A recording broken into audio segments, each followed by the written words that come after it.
as well as a number of priceless gifts, really attributes that tend to define a Marine. And for example, conducting himself in a highly disciplined manner. Sort of the traditional image of a Marine. We're certainly going to see that in full display tonight in the Shaman Drill Team.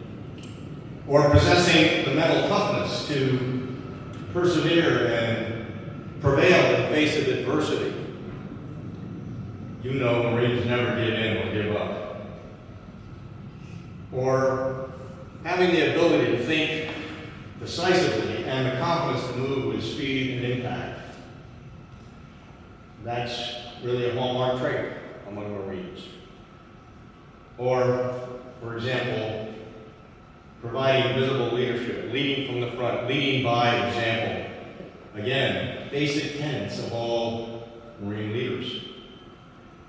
Well, those tenets, those attributes and numerous others were deeply ingrained in me as a young officer. And they have served me well over the years. And have a lot to do with who I am today. What I've become personally and professionally. So it's really no wonder that we old vets treasure our bond with the Corps. And at least in spirit, continue to proudly bear the title of United States Marine. As I said last May, though, at least in my mind, bearing that title comes with an obligation. And I then related how I have tried to fulfill that duty, and General Murray has touched on many of those elements.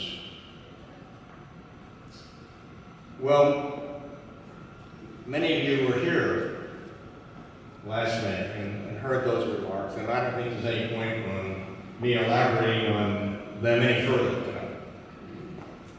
And we know the rain gods were not particularly keeping rest. So I'm going to shift gears a little bit.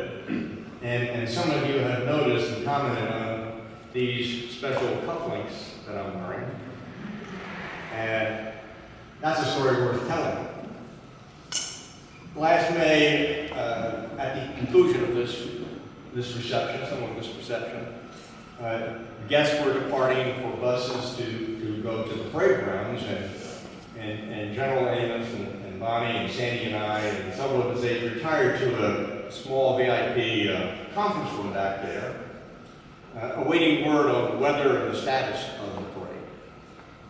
And as we sat there having a lively discussion, I casually rested my arms on the table that we were sitting in. And suddenly, Bonnie jumps up out of her chair, walks around behind me, and comes to my left side, grabs my left arm, left wrist, and starts pulling on my cuff. Well, I thought that she was trying to clean up some lint, thread, or iron. And then I realized she was trying to remove my cufflink. And about that time, General Amos came up on my right side, grabbed my right wrist, and proceeded in the same manner. Well, I didn't know what to think of this. I wondered if they intended to go off and take off my, go away and start with my cufflinks. I mean, they were nice cufflinks. Maybe worth $20 or so. Or maybe this was some sort of secret ritual that went to the Sunset Parade. Of course, I didn't offer any resistance. I mean, we Marines tend to deify the commandant. And so anything he or the First Lady wants to do is pretty much okay with us. And of course, in the end, my rather commonplace cufflinks were replaced with these magnificent items that bear the 4 stars of the Commandant. A surprising gift, and thank you again, sir, and thank Bonnie for me. I wish you would.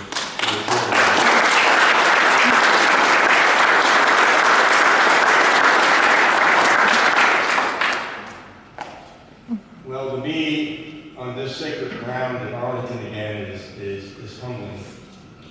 particularly at the Marine Corps War Memorial, which I know everyone knows depicts the raising of our flag on Mount Suribachi during the Battle of Iwo Jima in 1945.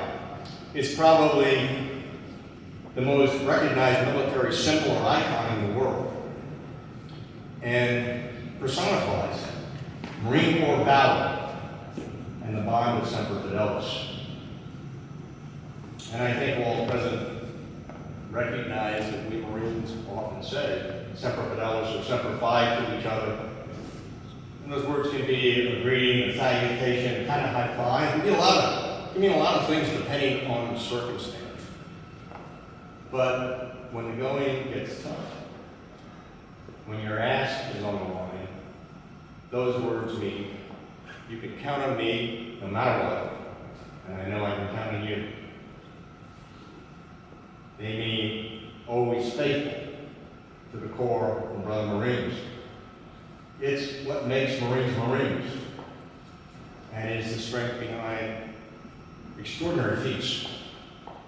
A war correspondent on Iwo Jima in 1945 observed that the Japanese soldiers, 21,000 or 22,000 of them, were willing and prepared to fight to the death for their emperor.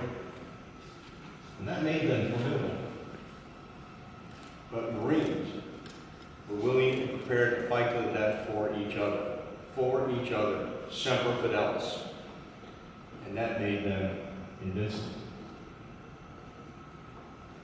So, to be linked in any way to the Sunset Parade at the Marine Corps War Memorial and those sacred words is indeed a great honor, and I will try to be worthy of it. I want to thank all of you for joining us here tonight, particularly those of you who made this up for a second time. I know some of you travel great distances to be here. Sandy and I are most appreciative to be able to share this special evening with you tonight. Semper Fidelis.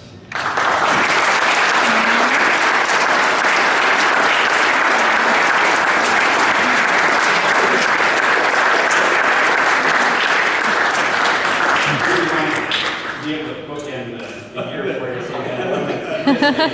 Well, but, thanks for